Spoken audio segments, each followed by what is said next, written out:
India വൻ സൈനിക ശക്തിയായി വളരുകയാണ്. കടലിൽ സേനയുടെ കരുത്തിനെ വെളിപ്പെടുത്തുന്ന ഒരു വിവരമാണ് ഇപ്പോൾ പുറത്തു വരുന്നത്. ഇന്ത്യൻ നാവികസേനയ്ക്ക് ഒരു രഹസ്യ നാവിക താവളമുണ്ട്.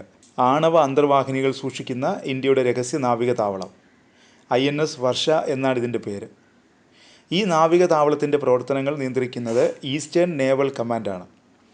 വിശാഖപട്ടണമാണ് ഈസ്റ്റേൺ നേവൽ കമാൻഡിൻ്റെ ആസ്ഥാനം. നേരത്തെ ഗംഗാവരത്ത് നാവിക താവളം നിർമ്മിക്കാനായിരുന്നു പദ്ധതി.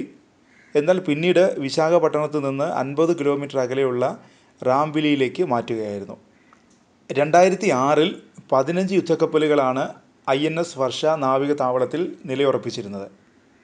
എന്നാൽ ഇപ്പോൾ അത് 50 ഉയർന്നിരിക്കുന്നു. യുദ്ധക്കപ്പലുകളുടെ എണ്ണം തുടർച്ചയായി വർദ്ധിക്കുകയുമാണ്. 8 മുതൽ 12 വരെ എണ്ണ അന്തർവാഹിനികളും INS വർഷ നാവിക താവളത്തിൽ പാർക്ക് ചെയ്തിട്ടുണ്ടെന്നാണ് വിവരം. INS വർഷ നിർമ്മിച്ചത് വർഷ പ്രോജക്റ്റിന് കീഴിലാണ്. നാവിക താവളത്തിൻ്റെ പണി പൂർണ്ണതോതിലെത്തിക്കഴിഞ്ഞു. 2018-ൽ പ്രധാനമന്ത്രി നരേന്ദ്രമോദിയാണ് നാവിക താവളം നിർമ്മിക്കാനുള്ള അനുമതി നൽകിയത്.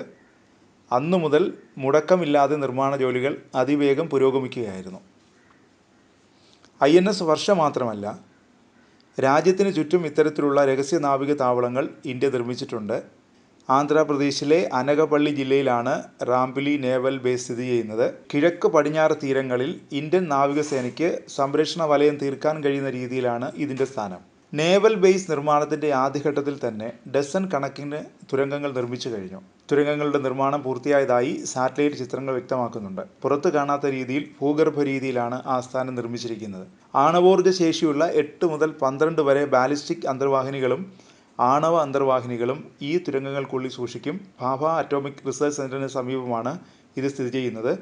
ഇക്കാരണത്താൽ ആയുധശേഖരം സുരക്ഷിതമായിരിക്കും. നേവൽ ബേസിന് അണ്ടർ വാട്ടർ ടണലുകൾ ഉണ്ടാവും. അതിനുള്ളിലായിരിക്കും അന്തർവാഹിനികൾ സൂക്ഷിക്കുന്നത്. അന്തർവാഹിനികൾ കൂടാതെ പലതരത്തിലുള്ള നാവിക യുദ്ധക്കപ്പലുകളും ഇവിടെ നിലയുറപ്പിക്കും. നേവൽ ബേസിന് മുകളിലുള്ള ഭാഗം കുന്നുകളാണ്. അതിനു മുകളിൽ ഏകദേശം 670 ഹെക്ടറിൽ പരന്നു കിടക്കുന്ന കാടാണ്. ഭാഭ അറ്റോമിക് റിസർച്ച് സെൻറ്ററിലേക്ക് ഇവിടെ നിന്ന് 20 കിലോമീറ്റർ ദൂരം മാത്രമേ ഉള്ളൂ.